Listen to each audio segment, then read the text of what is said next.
Thank you all. And please join me in welcoming to the stage our congressional keynote speakers, Representative Brian Mast of Florida and Gregory Meeks of New York.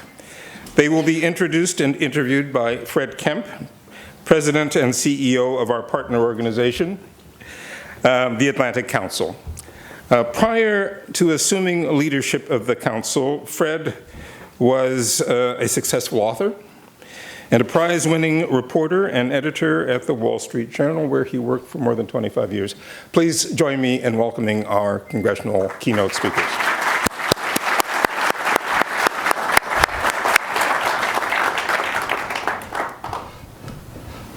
So I've been looking forward to this all day. So welcome to this moderated conversation with the incoming chair of the House Foreign Affairs Committee, Representative Brian Mast of Florida. Thank you. And the former chair of that same committee, Representative Gregory Meeks of New York, who remains ranking member of the committee. So Chairman Mast represents Florida's 21st district. I think that includes Mar-a-Lago, is that right? Mar-a-Lago's right on the border. I tell people I go between Donald Trump and Betsy DeVos.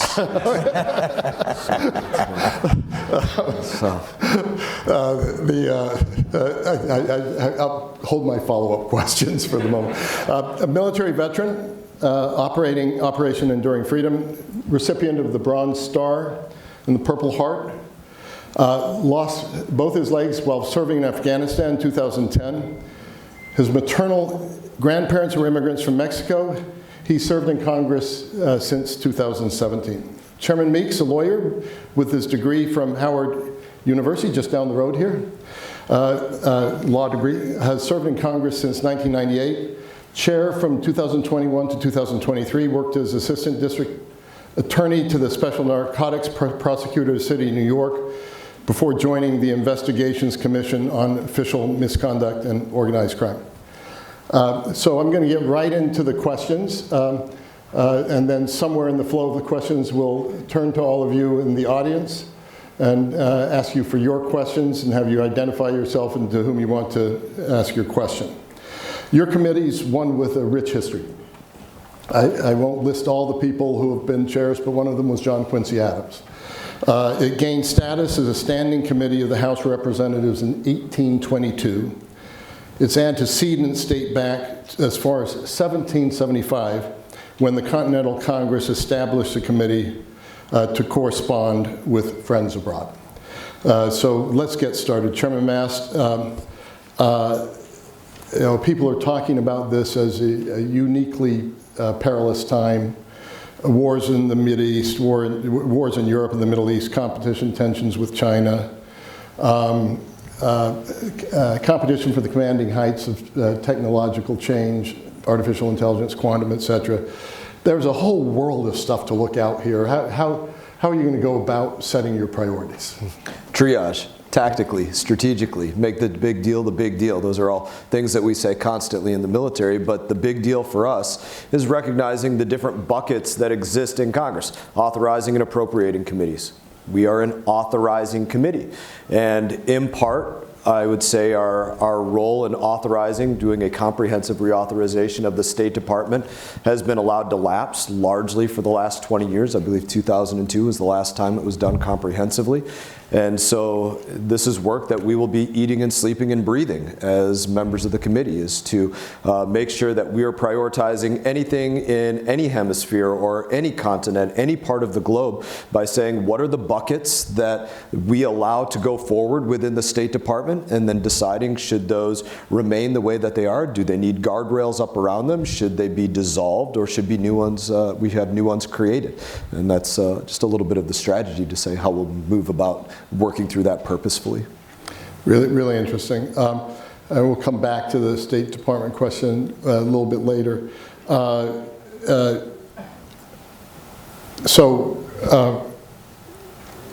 In this job, how do you view a bipartisan collaboration? How important is it to maintain? Where is it most useful? How are you going to handle questions of that? This is one of those where you go back and forth. I got to answer 2 in a row. Yeah, I'm going to go to him next. That's fine. You don't have to do 2 for him. It's okay. Look, I don't make bipartisanship a goal. The chairman gets an extra question. The goal is good policy for America. The goal is good policy that makes America the partner of choice. Does what we're doing make a nation say, or a region say, yeah, those are the ones that we want to work with. That's the best partner for these reasons, for the short term and the long term, and we create that drumbeat. And if we have to get to that point, have different things come forward that they say, we need this, or we need this, or we want to see this change, and that helps get my vote, which makes it bipartisan. Those are the things that you look at. But we don't look at it and say, my goal is just making something that has the passage of bipartisanship. No, the goal is what we're doing for our country, and hopefully that's bipartisan. That's a great answer. Representative Meeks, what advice would you provide Chairman Mast from your own recent experience as chairman? Well, number one, I'd say that if you're talking about state authorization, that is important. Fact of the matter is, we did pass a state authorization bill when I was the chair in 2021 for the first time in 20 years in a bipartisan manner, working together, because we think that we know that the Foreign Affairs Committee is a committee of which we utilize our soft power, so that we don't, hopefully, as General Mattis said, don't have to use the hard power. But that's our committee, and then we have the Armed Services Committee, which does a lot of the hard power. So the hard power backs us up on the soft power to make sure we get things done. And so as a result, we've always, whether, you mentioned, all of the former chairs, well, you mentioned one, John Quincy Adams, but if you look at it, although it wasn't called the House Foreign Affairs Committee at the time, talking to former chair McCall, he will tell you Benjamin Franklin, because foreign affairs and dealing with our allies and friends and people across the world has always been significant and important. And we have been known as named by, for a long period of time, as the essential country of bringing people together. And I think that's what we talk about, and we need to do that in a bipartisan way, particularly when we're traveling, so folks don't look at the United States of America as a divided country in regards to our foreign policy. We generally say that the word would be, you leave the division when we cross the water's edge. And so that way we're talking and working together, and we're trying to figure out having these kind of conversations, because it should not be a Republican or a Democratic issue when we're talking about national security. And we take all things into consideration when we are moving in that direction. And so I think that working collectively, understanding that there's different views at times in regards to how do we obtain that. There's not one way that you accomplish a goal. And it is better, I think, overall, when we do things in a bipartisan way. We've done it before. And I hope that we can continue to do that, because when we've done it, it has sent a strong message to our allies particularly, but also to our adversaries, that the United States will rally together. And I'll give one example of that, which was really important, where there was, some changing of languages, et cetera, was right after October the 7th. We wanted to make sure that we had a strong bipartisan resolution condemning Hamas. And there was a way that we needed to do that so that everybody could get on board. We were successful at doing that, to have that message that there's nobody's going to divide the members of the United States Congress, on the support that we have for our ally, particularly in their time of need. Okay, stick with that for a minute. Give me one or two other examples, but maybe throw in one where it doesn't work, because I think you're both agreeing that it isn't bipartisanship in the service of bipartisanship, but it's bipartisanship in the service of what is the American interest. I think I'm hearing that from both of you, that's the key thing. But give me another example where it worked, and maybe give an example where you couldn't come together and why you couldn't come together. Well, another example of coming together, of course, is with Russia's aggression to Ukraine. We worked together to try to make sure that Finland and Sweden were joining NATO. because of the dangers of the aggression of Vladimir Putin. And so we worked collectively and sent the same message to the Turks, for example, when they were holding up one of the accessions. So we let them know that there was no division there. They needed to make sure that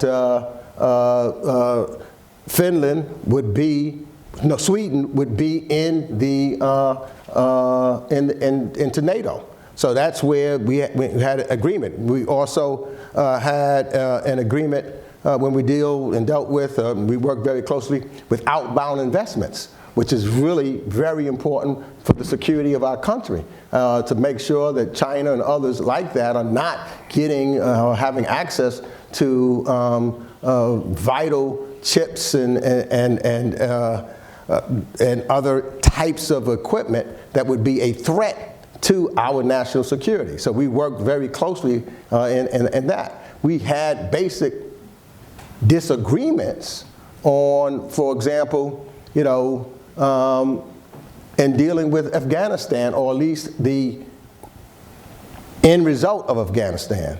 My viewpoint at that particular time was that when we look at Afghanistan, we need to look at it through the prism of 20 years, and not the prism of just the last couple of months, or the last few weeks, actually, of extracting our troops out of Afghanistan. And so we could not agree on that, so we've had, back and forth conversations and a number of hearings on that where we did not have a complete agreement, because I thought that, and many on the Democratic side, that we should look at all of the history of Afghanistan from George W. Bush to Barack Obama to Donald Trump to Joe Biden. Others thought we just look at the last 3 or 4 weeks, so we did not have an agreement on how we should look at Afghanistan at the end. Thank you for that. So Chairman Mast, one writes and thinks a lot about presidential transitions. Steve Hadley, former National Security Advisor, who's going to be moderating the sort of Passing the Baton keynote, the Jake Sullivan and Mike Waltz session to end the afternoon, and he wrote a masterful book on this called Handoff. You don't really have the same sort of thing. It's really Chairman McCall to Chairman Mast, but on the other hand, you have a former chairman sitting behind you. How do you do your transition? What preparation have you undergone? How does this differ from a presidential transition? I think there's so many things about this presidential transition that manifest something that probably the nation has never seen. And probably the genesis of that is the break between the two terms of the presidency, where the president has had these 4 years to reflect on what worked, what didn't work, what was successful, what was not successful. Where has the world changed over those 4 years? Where does there have to be a return to previous policies, or an alteration of what policies were prior to the Biden, or prior to the first Trump administration or the Biden administration, or moving forward? So I think that number one changes into something that nobody has ever seen. But to go a little bit more specifically into how that transition is for me, to make a math problem for everybody in part, you have President Trump, of course, in Palm Beach, Florida. You have future Secretary of State, I believe, will be going through the ringer tomorrow or the next day, whatever day that is, over at the Senate, Marco Rubio from Miami, Florida. You have myself as Foreign Affairs Chair. You have our appropriator, our lead appropriator on State and Foreign Ops being Mario Diaz-Balart. You have National Security Advisor Michael Waltz, right? And the list goes on from there. But the point is, in that transition, that you see the importance of relationships and the history of us having worked together, having a more long-lasting trust in the opinions that we've shared with one another. All of those things absolutely play into the roles that we now play moving forward for the next 2 or 4 or however many years we have the opportunity to sit in these roles. And as you undergo this, I mean, give people a little bit of an insight into what's important for you, given your background, given your history? You're not as well known to this audience as a new chairman. That many people may not know that you're a volunteer for the Israeli Defense Forces. If that's something very important for you. On Ukraine, you voted against the funding, the last round of funding in Congress. Not entirely clear where the Trump administration will go on that.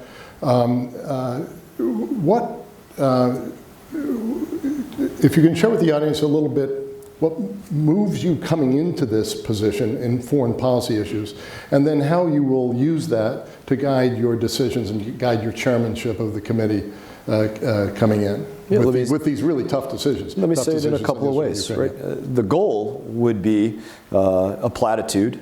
Every diplomat and every dollar puts America first. That's not the easiest platitude to go out there and litigate and speak about when you're talking about foreign assistance, but absolutely there is that role and there is that mechanism to do it, of which I could elaborate on as well. But I think the questions you ask to get to that point, and these are questions that are not platitudes to me.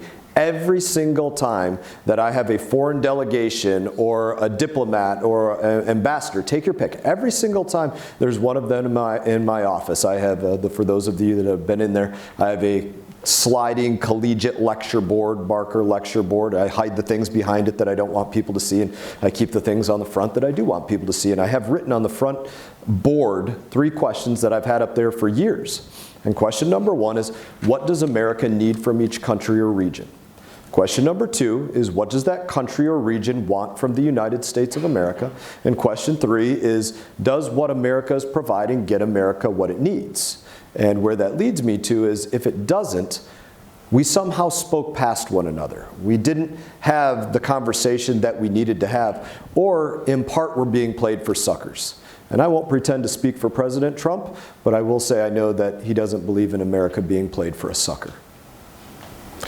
That's a really terrific answer. And can you also apply that specifically to the issue of support to the issue of support for Ukraine? These issues will come up early, I would guess, in your chairmanship. Yeah, I'm not going to forecast what the president is going to say there, but I think the most important thing that the president brings to the Ukraine conversation, as is assessed by every foreign intelligence agency across the globe, that for President Trump, his yes is yes and his no is no.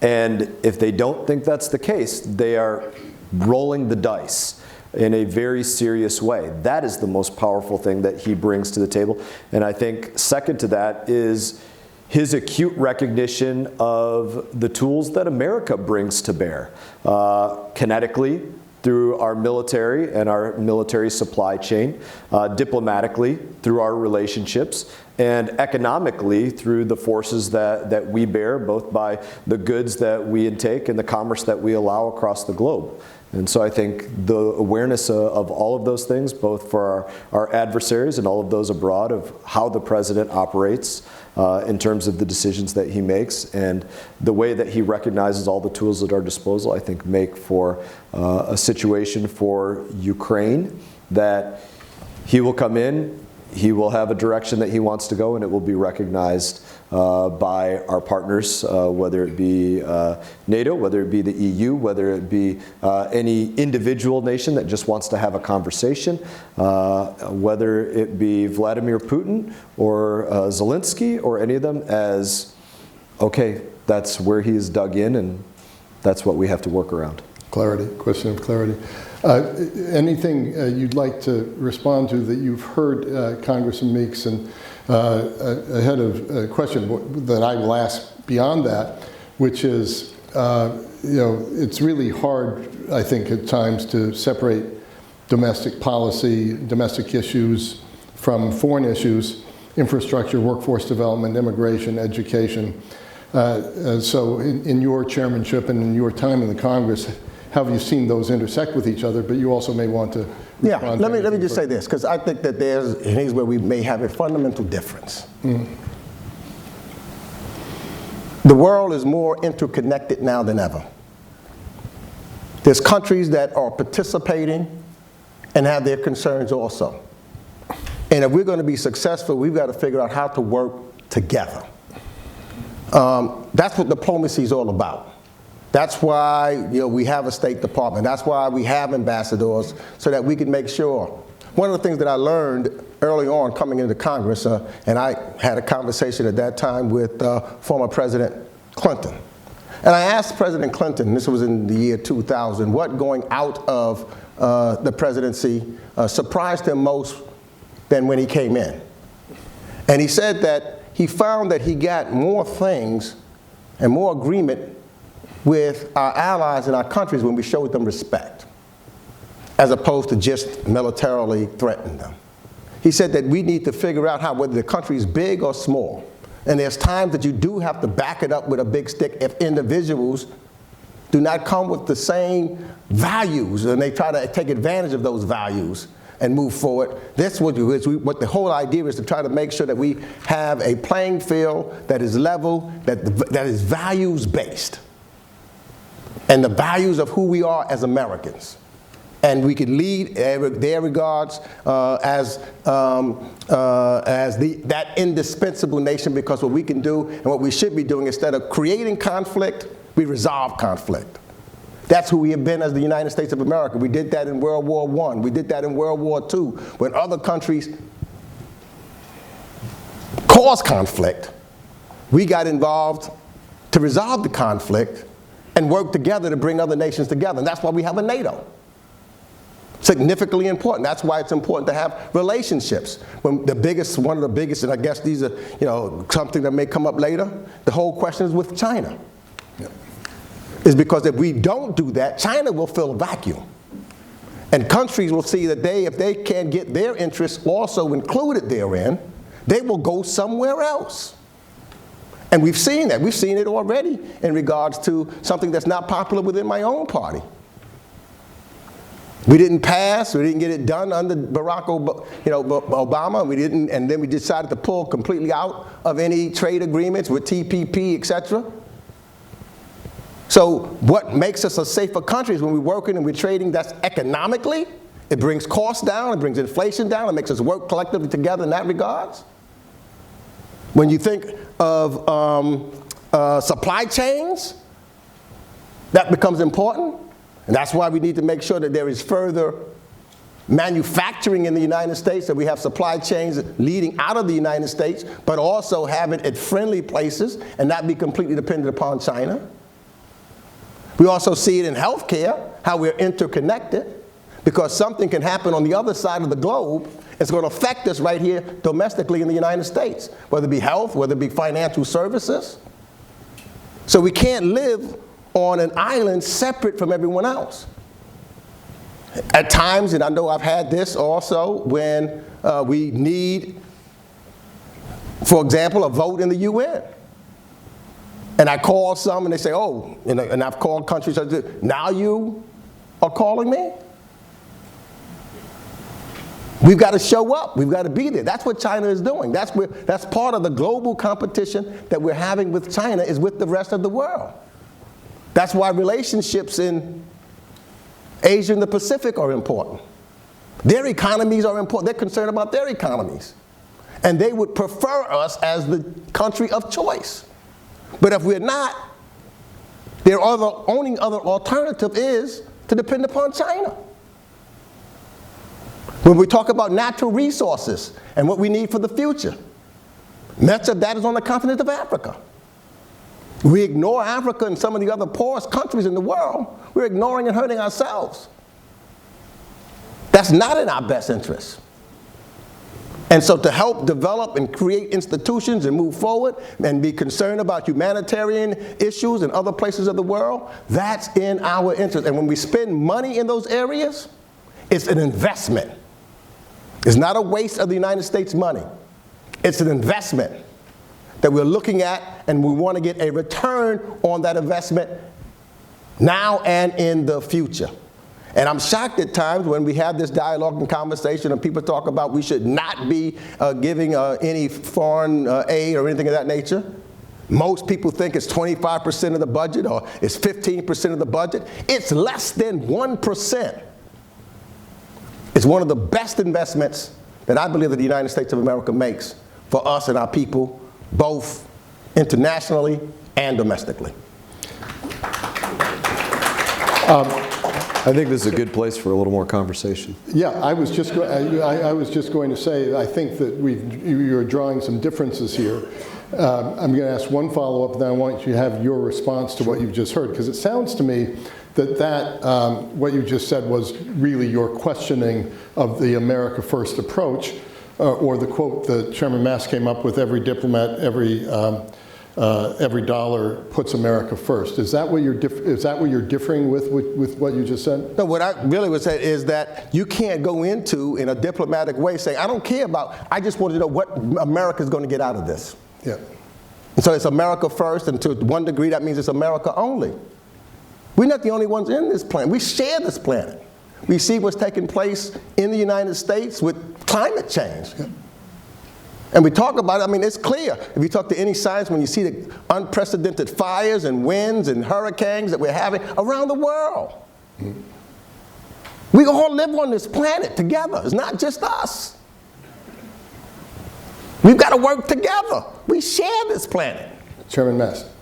Yeah, I would repeat the quote to begin with, because I think perhaps the second sentence was missed. So one was, what does America need from each country or region? The second was, what does that country or region want from America? That is the other side of it. But if you're not talking about where that gets you to, then you're not having the right conversation. And he did agree, my colleague, that we have to have a long-lasting path going forward. As we move forward in these relationships, we want them to be long-lasting, but it means making sure that we recognize if a country's asking for chicken, that we're not giving them fish. Or, to be more provocative, if they're asking for chicken, we're not giving them LGBTQI, trans, whatever. Something that doesn't make us the partner of choice because of the way that we are operating on specific issues. And again, if there's not a recognition for what our side of that is as the United States of America, recognizing that you have weight classes, to bring something else into the conversation, you have weight classes in boxing and wrestling for very specific reasons. And we don't fight in the welterweight weight class. We are the heavyweight weight class. We are the United States of America. And if we're not recognizing that about ourselves, then we are doing ourselves a disservice. So apply this a little bit now. Congressman Meeks was talking about foreign aid being a bargain. Do you agree with that? Humanitarian aid also comes into the committee. Would you look at that differently? You've prescribed a colonoscopy for the State Department. Mm-hmm. Yeah, maybe you can talk a little bit what you mean by that as well, because last time I went through that, I lost a lot of weight. But I think I had that going on right around the occurrence of my chairmanship, so it was on my mind to use that word. Look, the two go hand in hand. I chaired the Foreign Affairs Oversight Subcommittee prior to being Foreign Affairs full committee chairman. And I can tell you that across the board, I dug into grants and programs that were provocative and counter-American, to say the least. Let's not be hypothetical about this. When you have the State Department doing grants in Ecuador at $20,000 a pop for drag shows, that's not something that I put into America First policy. Building a stage for a drag show is not building infrastructure. When I see the State Department expanding atheism in Nepal through Humanist International for $500,000 grants, that's not something that I think my constituents, the American people, want to see their State Department doing. I'm not sure how that makes America the partner of choice. And I use those as specific examples to say, you have to look at specifically where the dollars are going. You can't just go and say, well, that supports religious freedom or that supports democracy, so we're just going to do it without asking any questions. That is a serious failure of our role as overseers of the executive branch, any part of the executive branch, to not look at the dollars specifically. And that's where I say the State Department absolutely needs a colonoscopy about whether the diplomats and the dollars are putting America first. I'm going to expound on that for one more second, because if you're a diplomat that's signing off on some of these grants to do these things and then lying to Congress about it, saying, no, we didn't do that. No, that didn't take place. No, we're going to hide from you the full slide deck of what we actually produced for this country and tell you it doesn't exist until you actually go out there and find it. If they're going to be diplomats that send emails out to their staffs that say, or to people in their sphere that say, hey, don't word it in this way because Congress can see that, and then they're going to know, don't change the program that you're doing, just don't tell us about it. They should be on notice. I hope there's a chilling effect. Those are diplomats that are not putting America first, and the dollars that they are moving are not putting America first, and we will be looking for them. That's what a colonoscopy means. Congressman Meeks, I'm going to have you respond to this. I'm going to try to pick up one or two questions. Let me just say something what's really is important, because we've also got to know that we're dealing with human beings. And one of the most successful programs that we have that we couldn't agree with and get something done on, for example, is PEPFAR. It saved millions of lives, millions of people. We don't reauthorize PEPFAR. The life of hundreds of thousands of children will die. So not to reauthorize PEPFAR and to disregard a continent that is important domestically to us also for the future of the minerals, et cetera, that we need, is dangerous to us. Because then somebody's going to step up to do it. And guess who that's going to be? China. Well, unless I see a question, I'm going to go to China, but let's Kempe, the question you didn't get to ask earlier today at the Atlantic Council. Hopefully it won't be too controversial or provocative. My name is Kempe Walden. Those are the best ones. I'm hoping it's not. My name is Kempe Walden. I'm the president of Paladin Global Institute, and before becoming the president of the PGI, I was the acting national cyber director in the White House. And one of the newest offices created, the Office of National Cyber Director. And my question is about the Bureau for Cyber and Digital Policy. Everything that we do, everything that we hope for, there's a digital component to it. Every conflict, our economy, there's a digital component to it.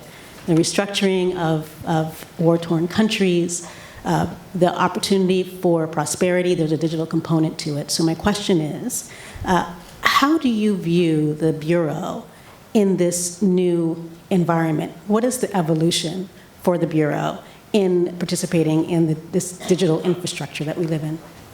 For myself, importantly, I took a very specific look at all of the bureaus, all of the branches that fall within the State Department organizational chart as I was organizing the subcommittees. So it's not just that the subcommittees are organized by the regions of the stands and the Indo-Asia area, and then Asia and the Pacific area, and Europe and Western Hemisphere, and Middle East and North Africa, and Oversight and Intelligence. Those are the subcommittees by name. But they're much more specifically delineated the areas of the State Department that they have. That being one of them very specifically that I took a look at because it is so important to us, decided specifically to put it under who will be the subcommittee chairman, Representative Corey Mills of Florida, in the Oversight and Intelligence Subcommittee because, again, I thought this was something that fit best under the intelligence side of what we were looking at, being oversight and intelligence, and that being the cyber side falling within that, what I thought fit best within that portfolio. And I think that's right. And it's something that I do agree with the chairman on, that I saw that he had put out. You know, there's times that when you talk about cybersecurity, it's important to get as much information as we can. And unfortunately, sometimes we don't get all of the information that the Intelligence Committee has. And the chairman has said that he thinks that it's important for us to get as much information on jurisdictional matters from the Intelligence Committee as the Intelligence Committee, from the Intelligence, as they have. I agree with him 100%. Because then we're not making our determinations based upon intelligence and facts. We need to know so that we can make sure that then we're coming with something that's not out of the blue, but based upon the intelligence that's there that should be shared with us. I found even at times, Mr. Chairman, when we travel, And I'm traveling, and it happens to be, they separate us. So they said only the Intel Committee, even when I was the chair of the House Foreign Affairs Committee, I couldn't get in the room. That does not make sense. And so when I heard you say that we need to get in there and be allowed in, I agree with you 100%. Thank you. Chalk that up. He didn't have his camera up. Could we do that? I think you got it right. Looking for more questions, please. Identify you. Good afternoon, everyone. Thank you so much. My name is Robi Kakonge, and I'm Uganda's ambassador. I want to thank the people of America for their generosity in PEPFAR, and please, we still need PEPFAR. But my question also is that we stood with America in Somalia. We host nearly 2 million refugees in our country. But what we would ask of America is for us to agree to disagree when it comes to issues of LGBT. We have situations where we're no longer getting visas, but yet people of different persuasion get those visas. We are no longer an AGOA, we have travel advisories, we have all sorts of things. And many of them just came out of social media, and we never had like a decent conversation. So what we ask of America is that we stand with you as a country of choice. China's there and all those other ones are there. And also, we're not poor. Can we reconsider trade rather than aid? So we want to reset the button, and we just want to make sure that there are no LGBT flags hanging over the embassies and all sorts of things out of cultural respect. Not that we disagree that people should have choices, but we also have certain values. Thank you. Thank you, Ambassador. Mr. Chairman, Representative. Just goes to the point again, are the actions that we're taking making America the partner of choice in that country or region, or are they not? And if we're not very specifically evaluating that, we're doing ourselves a disservice. Well, and I agree with particularly the fact that let's look at it as trade as opposed to aid. We've got to renew AGOA. We need to work and make sure there's opportunities, when you look at some of the programs like, for example, the DFC.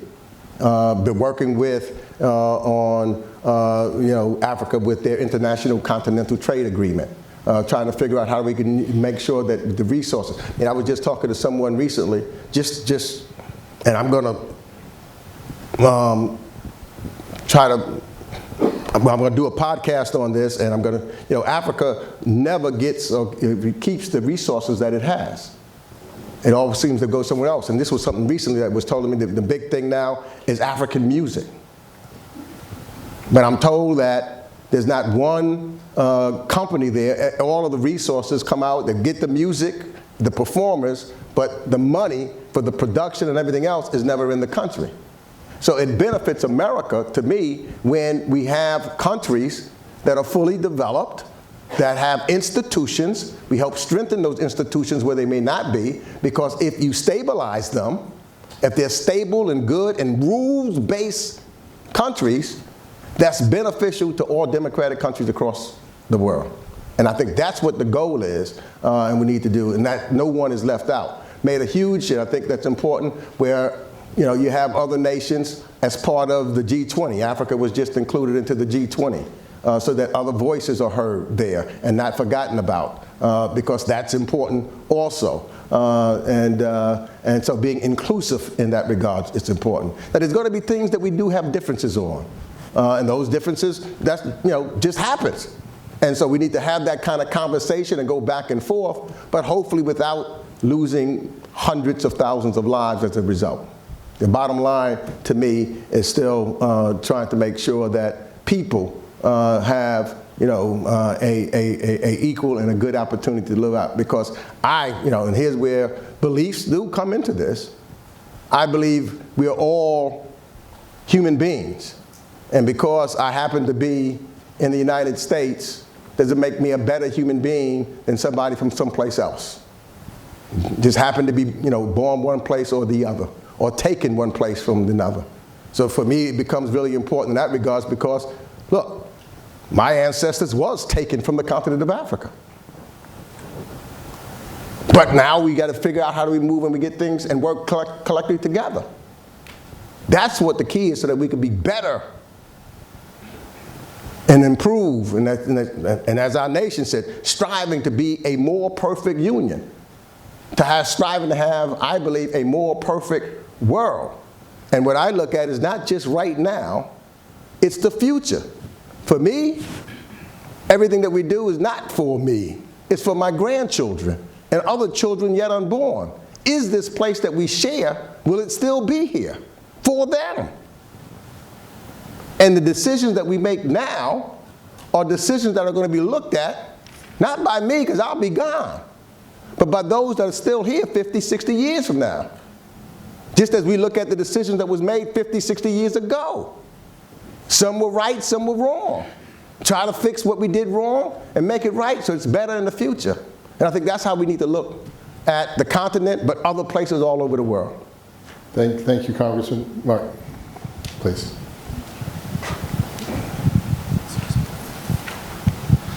Gentlemen, thank you so much for your time. Mr. Chairman, congratulations on the role, and thank you very much to you and your staff. You guys were critical on helping resolve a hostage situation I was working on, so I deeply appreciate there were 4 people that went home to their families over Christmas because of your staff, so thank you. As you know, I teach at Georgetown, I'm also a TV producer and a lawyer, but early in my career I worked at the White House for President George W. Bush and for Robert Gates as a special assistant. And in that time I've seen how challenging the world is that you face every day.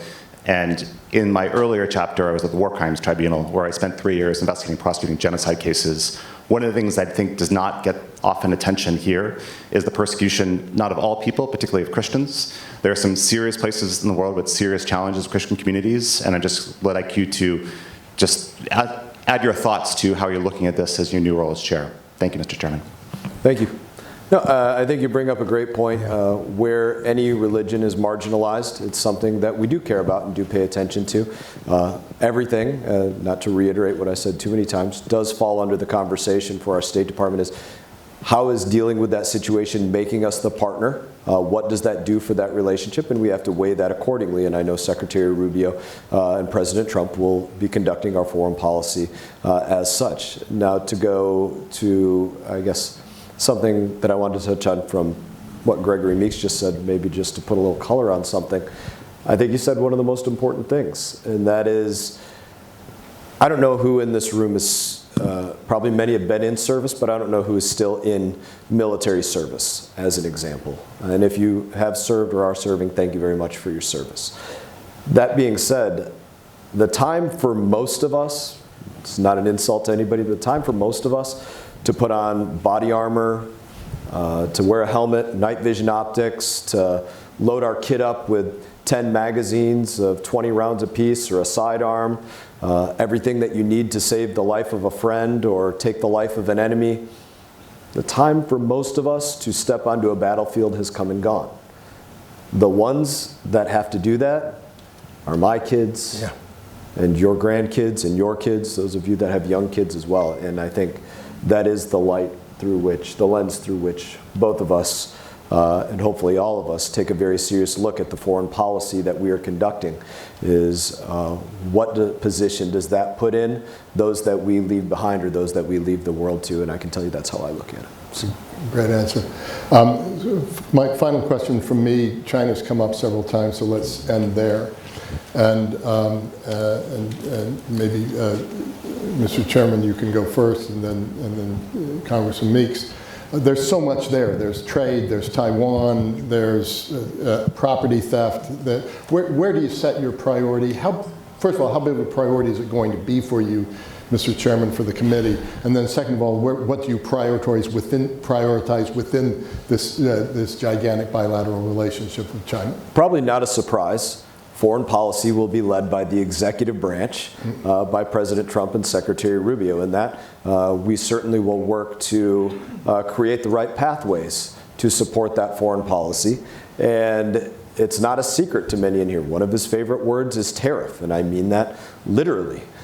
This was a word that was used in the first 4 years of the administration to start at 25% and then go to 50, and Xi Jinping was saying, that still doesn't hurt, so it went to 75, and I think by the time it got to 75 or 100%, there was a phone call saying, hey, you're down to Palm Beach, hey, you're killing me with this.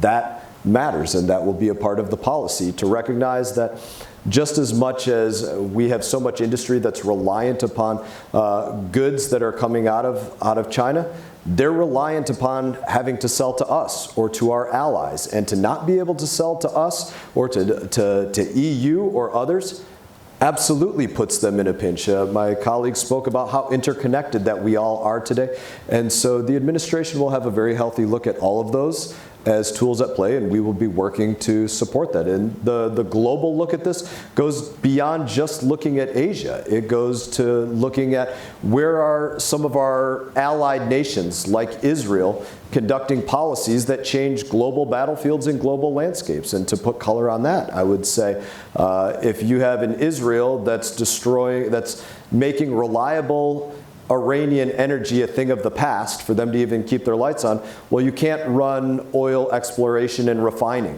which means that they don't have the capability to export 4 to 6 million barrels a day to China, which puts them in a hell of a different pinch than what they're in right now, and they have to find a place to make up that glut. If they can't reliably produce drones, then that affects the battlefield between Russia and Ukraine. If they have impediments to their expansion of their nuclear infrastructure, well, that's good for every single nation and region across the globe. And so I think there's a recognition of both of those things. What we do economically, what hurts our adversaries, or what are the sticks that we have to use, what are the carrots that we have to use, and what are the alliances that we have that reshape the battlefields that we have to deal with. Thank you. So I'll say this. We're a separate branch of government. And just as what took place during the Biden administration, Chairman Bass, rightfully so, criticized and looked at what the Biden administration's foreign policy was, where he disagreed. That's the role, that's the reason why we have a Congress in the first place, because it's built on checks and balances, and not just one person deciding everything, because that's what a king does. We have this Constitution and this democracy where we have separate branches of government: the legislative, the judicial, and the executive. And so when we had oversight, it was clearly to oversight President Biden on both sides of the aisle, because there are certain things that President Biden did that I didn't agree with, and fought and tried to get him to change and to do certain things, because that's my role in Congress. And I think that's what continues, that's what keeps our democracy healthy. That's what separates us from others. We can never give up that authority, ever. Then we won't have who we are. This is what we look at with other dictatorial governments. This is the problem that some of us have with Vladimir Putin. There is no check or balance. We must have it. It's essential. We were built upon it. It's part of our Constitution. It's what I'm proud of. You know, I can only talk about certain things based upon who I am as an African American.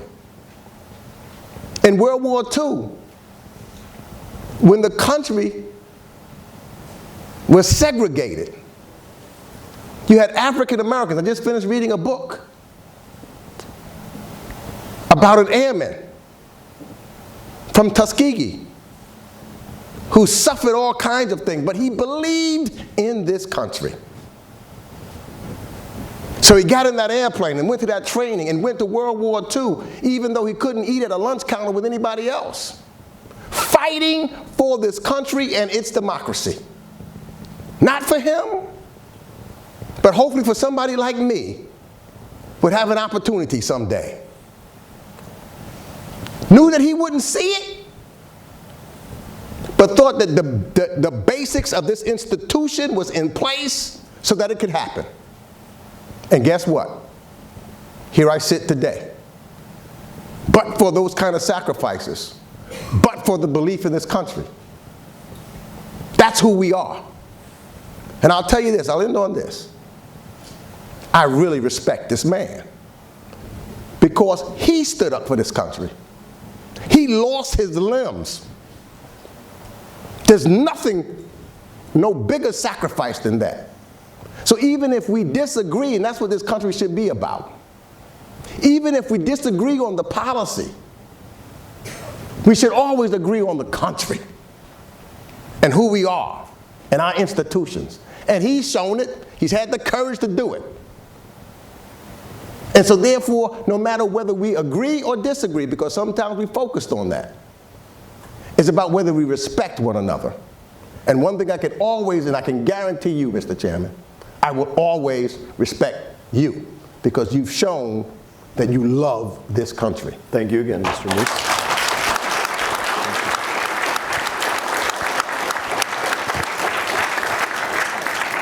I think that's the right spot to close. Chairman Mast, former Chairman Meeks, thank you so much for this very lively conversation. Very good. Thank you.